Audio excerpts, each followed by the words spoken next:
your subscribers, they'll tell you how you can fix your problem. So if just you see on your messenger no internet connection, so how you can also fix it. So for fixing it, first thing, just try to close your messenger and just open it again. And if it doesn't help, if you still have the server, so just go to the settings, and in the settings you need to find Wi-Fi, so just try to turn it off and turn on again. So after, you can try to open mobile data, just try to turn off and turn on your mobile data.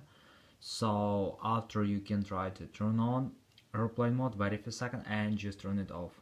So after, you can try to go to the general. In the general, just scroll down, just tap on shutdown, slide to power off, wait for a second and just power on your phone again. So just simple restore your phone.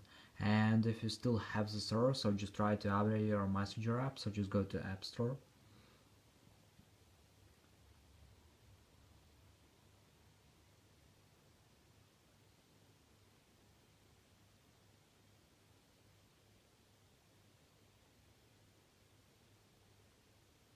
And just try to update your messenger app from the App Store. So thanks for watching, have a nice day, subscribe to my channel, click like, and goodbye.